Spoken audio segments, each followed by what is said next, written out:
On the phone, it's a pleasure to welcome to the program Chase Madar. He is the author, or co-author, I should say, of The Passion of Bradley Manning, civil rights attorney as well. Chase, welcome to the program. Hey, thanks for having me on. Chase, now, Bradley Manning will be sentenced today at apparently 1 p.m. Eastern, as far as I understand, and he is facing, as of this morning, it seemed he was facing up to 136 years in prison. It now appears that the judge has lowered the mandatory ceiling. Is that correct? To something like 96 years? I'm not sure there's a big difference, but do you know anything about that? Yeah, because they've merged some of the charges on which Bradley Manning was convicted, the new maximum is 90 years. 90 years. Okay. Now, let's point out, that's a life sentence. Indeed. And let's go back, if we could, for people who have not been necessarily following the trial. To a certain extent, we've been doing so on this program, but just if you could give us a brief history of Bradley Manning. We know that he was responsible for leaking the collateral damage video, as well as thousands of State Department cables, which included assessments of what was going on in Afghanistan as well as in Iraq. But please just give us a brief history. Sure. Private First Class Bradley Manning's from a small town in Oklahoma. He volunteered for the Army, as one does. And in 2010, he was deployed to Iraq, where he was working in Army intelligence at a very remote base in the Madain Kata Desert. And he's a pretty idealistic young guy. He really thought that Operation Iraqi Freedom would be about Iraqi freedom. And he saw his mission is trying to help people, trying to save civilian lives and trying to prevent his fellow soldiers from getting killed.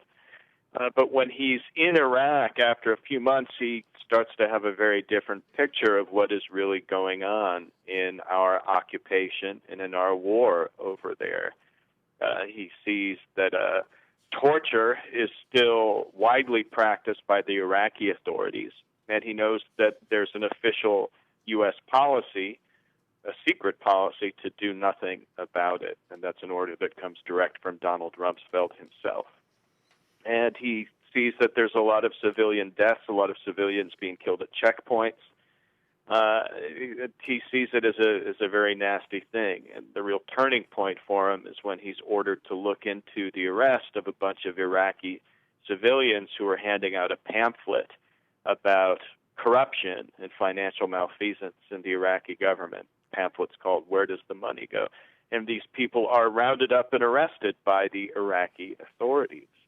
And Bradley Manning is worried that they might be tortured, doesn't know what is going to happen to him. He runs to his supervisor, and according to Manning, his supervisor just said, "Hey, shut up and just keep helping the Iraqi authorities round up more people." And according to Manning, that's when something snapped, and he begins leaking things to WikiLeaks, including the corrupt collateral murder video. You can watch it at collateralmurder.com. And that's of the gun sight view of a helicopter as it's gunning down a crowd of mostly civilians. There are a couple armed guys, but mostly civilians in a crowded Baghdad suburb from July of 2007. And then he leaked the Iraqi war logs, a lot of field reports from there, field reports from the Afghan war, and about 250,000 State Department cables, majority of which are not classified in any way, by the way. And we should say, to the extent that what he did leak, none of it, and this is important because we hear the debate about Bradley Manning as to whether or not his status as a whistleblower. Daniel Ellsberg is often brought up as to contrast what Manning did in terms of defining him as a whistleblower. But we should say right off the bat that what the classification of the things that Manning leaked was in no way as top secret as those that Daniel Ellsberg leaked. Yeah, it's quite correct. I mean, many people, particularly people of an older generation, are very eager to draw these tortured distinctions between Daniel Ellsberg and Bradley Manning. But in fact, the main legal difference is the several thousand documents that Ellsberg leaked were uniformly top secret, whereas not a single one of the thousands of Bradley Manning's leaked documents is top secret. And Daniel Ellsberg himself, by the way, does not buy into this distinction at all, and he's Bradley Manning's biggest defender. And, Daniel Ellsberg has also said that all the bad things that people are saying about Manning right now, that he has blood on his hands, that he harmed American troops, that he was bad for diplomacy, all of those things were said about Ellsberg at his time, 40 years ago. And it's just that Ellsberg has now been rehabilitated, and he's no longer such a controversial figure, and he's widely admired. That's a common fate among whistleblowers, is that they're demonized and pathologized in their time, but later on people come to appreciate what they've done. And we should say as well, and correct me if I'm wrong, but my understanding is that there's also there's a distinction in terms of the level of classification, but also the nature of the documents. And this goes towards the charges were not about any type of military maneuvers per se, or any type of military strategy, or anything that could in any way have militarily benefited supposedly our enemies. Yeah, that's quite right, Sam. I mean, all the military field reports, they're basically reports that were written up after specific incidents in Iraq and in Afghanistan. They aren't the minutes from strategy meetings or anything like that. It's all notes about things that happened in the past. I mean, that's something that was true about Ellsberg's leaks, too. When Bradley Manning's leaks came out, people were screaming bloody murder, both in government and in the media and in the military, saying, "Oh, this kid's got blood on his hands. He's harmed America's interest. He's harmed Afghan civilians." 3 years later, no one's been able to come up with any specific, concrete examples of a soldier or civilian being harmed in Iraq or in Afghanistan. And a high-up official in the State Department was testifying yesterday for the prosecution in the sentencing hearings. He couldn't come up with a single specific example of a State Department source or contact being harmed. The best he could do was say that there's been an overall chilling effect, about which he was pretty darn vague as well. So we're seeing that 3 years after these leaks, they have not caused Armageddon. They have not caused strategic failure for America. And I do want to point out that the same people who tend to wring their hands about these speculated and at this point wholly imaginary civilian casualties caused by WikiLeaks are utterly silent about the real civilian casualties caused by our war in Afghanistan right now. And I was fascinated when these leaks came out. It seemed to me there was sort of like a parallel. There was two parallel narratives. One is this is incredibly damaging to U.S. national security, and then the other, which seemed to be in the media in many respects, was like there's nothing new here. And for a long time, I heard that, I was doing a lot of appearances on MSNBC at the time, and there was a lot of poo-pooing. There's no new information here. But then for the following 2 or 3 years, those cables would come up in the context of stories almost on a weekly, if not bi-weekly basis, just in this country alone. Oh, absolutely. I mean, the attempt to minimize the leaks is, we knew all of it already. That really that doesn't wash. I mean, the New York Times was running daily headline stories based on the leaks. So were newspapers and well-established magazines around the world. I mean, often these leaks confirm what many people suspected, or they give real concrete evidence to what people may have thought was going on. But having that confirmation and that concrete evidence of what U.S. policy is all about in Iraq, Afghanistan, or elsewhere, that's really valuable. And a lot of journalists and scholars have made hay with the WikiLeaks, from Jeremy Scahill in his book Dirty Wars. He's a big fan of Bradley Manning's leaks, to scholars who, cater to more professional minority audiences. I think of a great book by David Keane, a professor at the London School of Economics, called Useful Enemies, all about the dynamics of modern war, to the new book Going to Tehran by Flint and Hilary Mann Leverett, two former foreign policy officials who have written about U.S.-Iran policy. Both rely heavily on WikiLeaks. So they've definitely entered the bloodstream of scholarship and of our general consciousness. And in those countries where people are politicized and wound up, say Tunisia, the leaks have had a really explosive impact. I mean, the leaks were one of the factors. I'm not going to say they're the only factor, but they're one of the factors that sparked the rebellion against a dictator in Tunisia. And that's something Bradley Manning can be proud of. And I would even go even further. I mean, because we're talking about documents and information that was available to 1.4 million people. And when we would hear from establishment folks that this is stuff that we already knew or that we already suspected, the whole point, and the reason why we're talking about this is because this goes to his status as a whistleblower.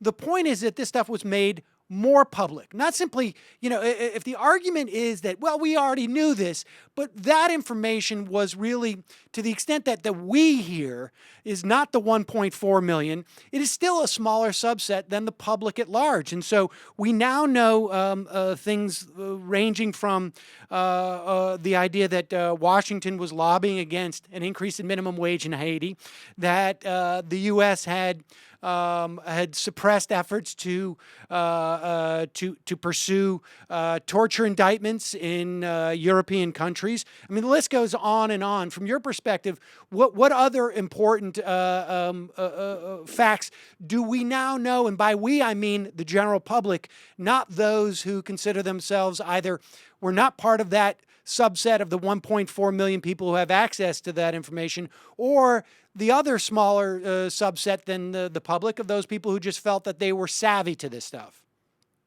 Yeah. I mean, there's all kinds of important information that's come to light. I mean, I think one of the most important leaks that's in the diplomatic cables that shows the U.S. State Department lobbying the Haitian government to keep the minimum wage down in Haiti.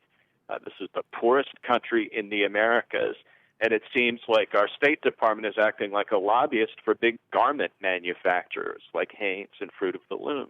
Now, of course, it's legal for the State Department to do this, but that doesn't make it any less horrible or atrocious.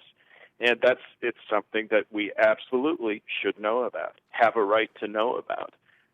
Many of the things that Bradley Manning leaked, they aren't strictly illegal. And it's amazing how many atrocities nowadays are safely within the bounds of the law. And that's not to defend these horrible things that the U.S. military is doing abroad or our State Department, but it just shows how pliable the law is in the hands of the world's biggest superpower. And it also speaks to the justification of keeping these things secret. I mean, if they're ostensibly legal, if there is it's hard to find the justification as to if this is a U.S. government policy that Haiti should have a lower minimum wage. Why is it that the American public, that this policy can be formed without any type of informed consent of its citizens? Yeah, absolutely. I mean, why? There's no justification whatsoever for that being a secret, or really for anything else that I've seen in these cables. I mean, people have reacted, even a lot of American media types and intellectuals have reacted in such a strange way to these leaks. Reacted frequently by panicking about how, this is going to open the floodgates and we're going to have total transparency and government will cease to function. I mean, it's this panicky dream.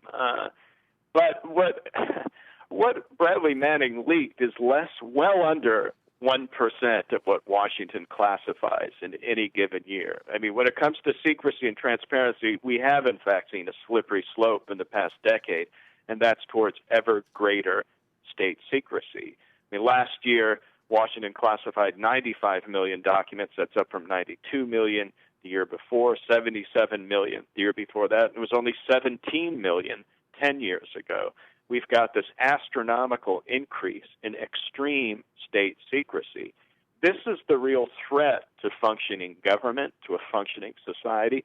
This is the real threat to our national security, too. I mean, when people are clueless and are kept in the dark by the government, you find that a nation does some pretty stupid things, like invade Iraq or invade South Vietnam, to use an earlier example. I mean, this kind of cluelessness has a very heavy price in blood and money, especially the blood of foreign peoples as well as our own. And that's why these leaks are so important. We need to get a clue if we're going to stop this kind of bloody, destructive, and self-destructive rampage. What do you think accounts for the? I mean, we're seeing such a huge, just those numbers that you presented in terms of the growth of these type of classifications.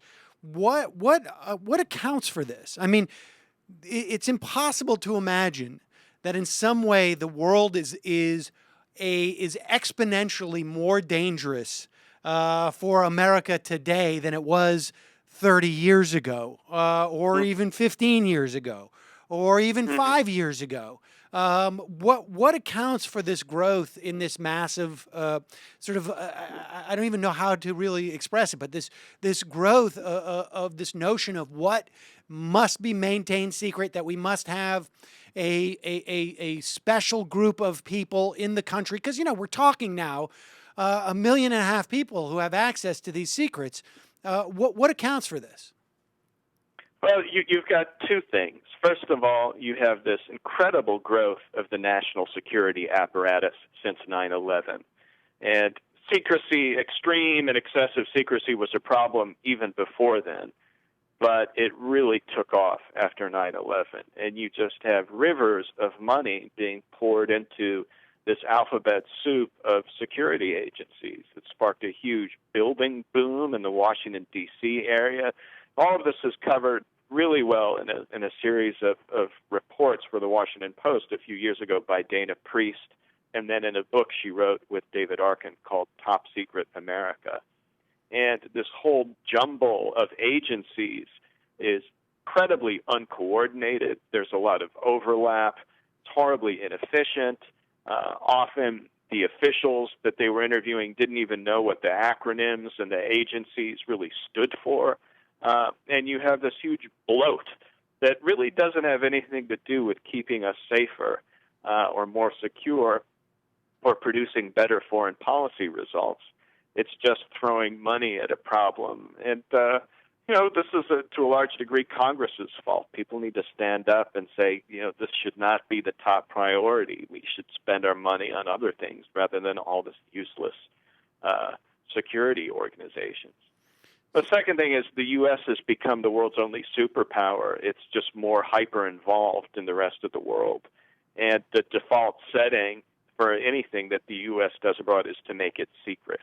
And that's literally the default setting. I mean, there's one great State Department whistleblower, Peter Van Buren, who got fired as a result. He wrote a great memoir about being a civilian official in Iraq during the occupation. We meant well. And he's written that any email he sent from Iraq was automatically labeled as secret.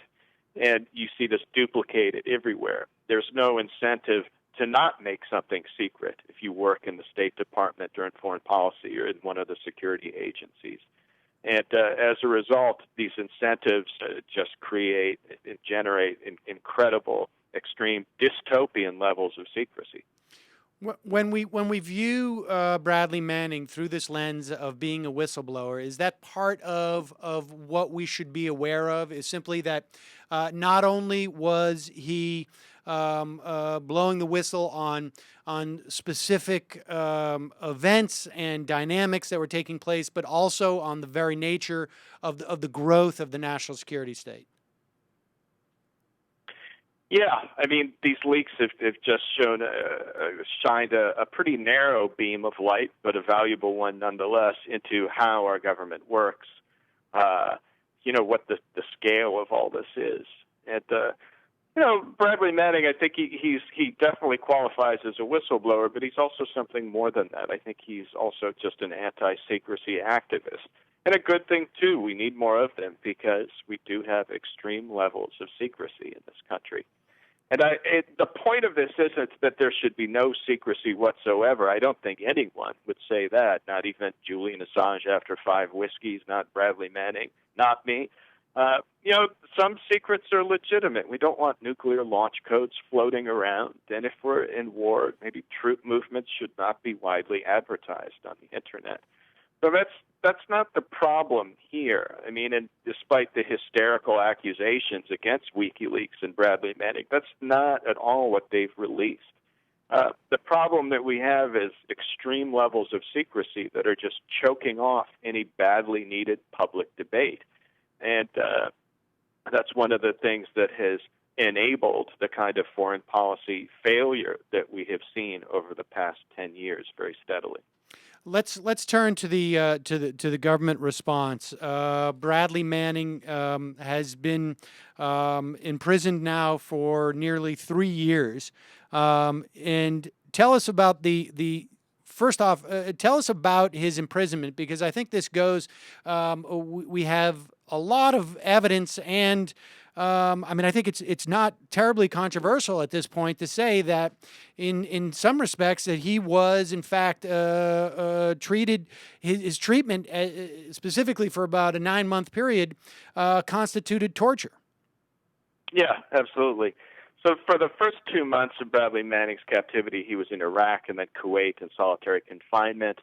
They put him under some suicide watch. There seems to have been some justification for it then. But then they moved him to the Marine Corps brig in Quantico, Virginia, and they kept up this punitive isolation confinement, saying ostensibly it was for his own good. But it's come out in the court hearings that the military's own doctors and psychiatrists kept on telling the prison to get him out of punitive isolation, that there was no need for it, that it's damaging to put someone in isolation if they don't need it, if they're not a risk to anybody or themselves. But the military prison kept him in strict punitive isolation. And for part of this time, he was stripped naked, deprived of his glasses. The whole time he was not allowed even to do push-ups in his cells, not allowed to lie down. He had to answer a guard every 5 minutes of his waking hours to the question, "Are you all right?" Now, that's something that would drive anyone absolutely crazy. And what exercise he was allowed was just, running around wearing, prison-issue boots that were too big without laces, sometimes with manacles on, doing figure eights in a room that wasn't even that much bigger than his cell.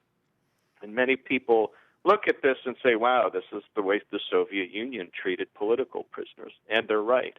It's also true, we should keep in mind that this is the way we in the United States treat a whole lot of our prisoners. We have 80,000 prisoners doing solitary confinement in the long term right now. Just the fact that it's so common and so normal doesn't make it any less awful. I think it makes it even more awful. And I think all of this is properly seen as torture. The UN Special Rapporteur on Torture said, formally charged that this treatment, at a minimum, constituted cruel and inhuman and degrading treatment. Well, didn't a judge at one point also recognize this in the course of the trial? Yes, the judge did rule that Bradley Manning's treatment was illegal, at least several months of it. She gave a very cautious ruling there. And as a result, Bradley Manning, whatever his sentence is, he'll have 124 days subtracted from it. Pretty cold comfort given how much he could be sentenced for. But it is a judicial fact that this treatment was illegal. And it was quite chilling to hear the testimony. I mean, these prison guards didn't think they had done anything wrong. Yeah, they had gotten expert medical advice saying, don't do this to the poor guy. But they said, screw the doctor. We're going to go ahead and lock him up. We'll show him who's boss. There's some debate over why they did this. Were they deliberately trying to break Bradley Manning and make him implicate Julian Assange? Were they just trying to make a big example of him to discourage other possible leakers and whistleblowers? There may be some truth to that, but I think the largest reason, which people have tended to ignore, is that this is just the ordinary doltish cruelty of American prisons and our American penal culture. This is how we treat so many people, and there's nothing, unfortunately, very extraordinary about it. It is clear that the government, and as far as we know, there's still a grand jury, I think, attempting to indict Julian Assange. But it is clear that the government has, some interest in placing WikiLeaks outside of the context of a journalistic outfit in this instance. Just speak to Bradley Manning's attempts to provide this information to other outlets. It ultimately ended up being presented to the public through tens of newspapers around the world. But speak to that, to the relevance of that. I mean, I know within the context of the case, the government said it wouldn't have made a difference had he given this information directly to the New York Times, say. Speak to the implications of that assessment by the government as well. Yeah, I mean, Bradley Manning did try to contact both the New York Times and the Washington Post before he went to WikiLeaks, but neither of those papers had the mechanism set up to deal with someone like Bradley Manning, someone leaking documents. I hope they do now, but I wouldn't bet on it. That, however, would not have had any impact, according to the prosecution, on the charges that they hit Bradley Manning with. The prosecutor said a couple of times in the trial that even if Bradley Manning had gone directly to the Times, they would be going with the exact same aiding the enemy charges and Espionage Act charges. It's important to remember the aiding the enemy charges. The enemy does not mean WikiLeaks. It means Al-Qaeda and associates. What does this mean? I mean, WikiLeaks is marginal. It's less established. It's not a name brand. It's Internet only. A lot of people, particularly people who have not grown up with the Internet, find it therefore just automatically sinister, like it must not be a real media organization. People who have grown up with the Internet aren't so freaked out by it and say, yeah, it's just another media organization. Now, the Media Shield Law that the Obama administration has been carting out in an effort to make nice with journalists after all the horrible things they've done to the journalistic community, it's really not much of an improvement over what we have now. In fact, in many ways, it's a great deal worse. For one thing, it makes explicit who can be counted as a legit journalist and who not. And that definition is something that will be controlled mostly by the government, not by people. And if they decide that WikiLeaks isn't a real media organization for their purposes, then they are not going to enjoy any of the protections that the New York Times or Fox News might possess. So the efforts of the Obama administration to soothe journalists and soothe the public after all these intrusive, horrible things they've done to reporters lately, I think that's a gift that should be rejected. Let's talk about the charges. The government could have accepted the guilty plea to 10 lesser charges that Manning offered some weeks ago. It continued on to pursue a charge of espionage or several charges of espionage under the Espionage Act of 1917, including the crime of aiding the enemy.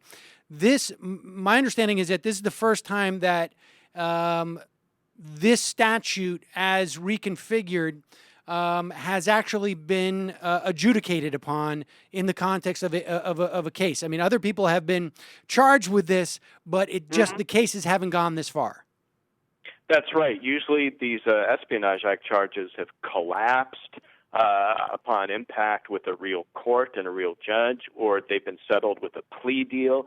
But this is the first time that the use of the Espionage Act against a domestic leaker or whistleblower has been adjudicated fully on the merits. And I think it sets a really terrible precedent here. I know some people think it's great that the aiding the enemy charges didn't stick. I think that's great too, but the verdict is still terrible. And it's terrible because this just encourages the government to use this antiquated, vague, and overly broad statute from 1917 to go after domestic whistleblowers and leakers. And that's not what the law was intended to be used for. But here you have it. The Obama administration, is going after whistleblowers with this antique piece of legislation with all the vindictive fury of Richard Milhouse Nixon. And the fact that we know that these charges can stick thanks to this ruling is bad for journalism, as it's going to dry up not all sources, but it's going to make people really think twice before they get in touch with journalists to report all kinds of abuse. Delineate for us the charges within the Espionage Act that he was convicted upon, and tell us why he was found that the crime of aiding the enemy he was not convicted upon. Well, he was able to get past the aiding the enemy charges. Those didn't stick. The simple reason that the government just did not have the evidence. They had to prove specific knowledge, which is close to specific intent, but not quite, that Manning wanted or knew that his leaks would help Al-Qaeda. And the government was just not even very close to proving this. There's no evidence that Bradley Manning, wanted to help Osama bin Laden. It was just kind of far-fetched nonsense from the start. But the Espionage Act cases, in some ways, it's broader. You just have to show that it's information that could conceivably help enemies or, whoever they are, and all that stuff passed. And that's a law that goes not just against soldiers, but against anyone, too. So the precedents that are set in this military, because this was a military court, because there's no jury, but the precedent set here in terms of what surpasses the bar for these elements of the Espionage Act can be transferred into civilian courts. That's right. No, the precedential value for the Espionage Act charges sticking, that will pass over into civilian courts, for sure. I mean, it seems to me, and you're an attorney, I'm not, but it seems to me that the idea that, one could make the argument that anybody is our enemy or adversary anyways, if they're not us, and that anything that's released that in any way, could be construed in some way as aiding them. I mean, information is power, right? I mean, and if you've empowered our enemies / adversaries, then it seems to me that you could be subject to this. Yeah, well, absolutely, Sam. And that's one of the problems with the vagueness and the incredible breadth of this law. I mean, according to official Washington, everything is a national security matter. I mean, just about everything. And we really need a narrower definition there. Otherwise, people don't even know when they are violating this law or could be criminally prosecuted for it. The notion of that the U.S. government is trying to encourage other countries to, I guess, get rid of or increase patents on generic drugs. Theoretically, right? I mean, if you're leaking that information, that could maybe aid our adversaries who may have other laws or other plans to do with their generic drugs. I mean, it just seems... Oh, absolutely. I mean, everything is security. I mean, you had Condoleezza Rice just co-author a report about how America's failing public schools are a national security threat. I mean, it's reached the point of ridiculousness. And I think we're starting to see some pushback, long overdue, with the Snowden affair. And you have politicians even on both sides of the partisan divide who are saying, wait a minute, you can't spy on all Americans in the name of security. You can't do dragnet surveillance and wiretap people and get access to their phone records in the name of security. That's not security. That's dystopian surveillance. And So that's at least a good thing that we're getting with the Snowden affair. And how might, I mean, aside from just sort of the general chilling impacts of this on journalists, I mean, is there anything in particular in these charges that could directly implicate journalism going forward? Well, in this case, the threat is less to journalists than to sources. And journalism has relied on confidential sources leaking classified material for a long time. And that's nothing new. And it's been tacitly accepted most of the time. I mean, in today's headlines in the New York Times, someone was leaking classified material about the weekend's terror scare and possible terror threats in Yemen. And that will almost certainly not result in any kind of criminal investigation or probe. And the reason why this is important, it's not just because it's a matter of inconvenience to journalists. I mean, otherwise, who would care? This matters because when you have lousy journalism that doesn't report on important foreign policy questions and national security questions, you usually get lousy foreign policy results. I mean, you wake up one morning and you've got 500,000 troops in South Vietnam, or that you've invaded Iraq for no strategic or humanitarian reason. This is the price of lousy journalism. This is the price of not knowing what your government is doing. And it's not just a matter of goody two-shoes principle. It's a matter of blood shed, usually foreign people's blood, but plenty of our own lives lost too, and a lot of money down the hole. And that's why this is so important. Now, Manning is set to be sentenced in about 15 minutes, as far as I know at this point. Are there grounds for appeal? Is there a system for appeal? What happens next to Bradley Manning? Sam, I'm going to tell you that I've got to go move my car on the side of the road right now. But there is, I don't think there's much grounds for appeal. I don't think there's any courtroom procedural miracle that can get clemency for Bradley Manning. I think any hope of Bradley Manning getting freedom will come from a political push, and it's going to have to be pretty long-term for some kind of commutation or pardon. And I think it's going to have to be international in character. I think the push to get a Nobel Peace Prize for him is a worthy effort, but I don't think it's going to be in any kind of appeals process. This isn't an example of a good system of laws being improperly manipulated to railroad some. There's a little bit of that, but mainly we have a terrible system of laws when it comes to secrecy, classification, and punishing whistleblowers. The laws themselves are rotten. It's a systemic problem. And it's only in reforming them and in kind of growing political awareness in the United States, above all, that we're going to get any kind of clemency for Bradley Manning. Chase Madar, civil rights attorney and co-author of Passion of Bradley Manning. Thanks so much for joining us. Thank you, Sam. Great talking with you.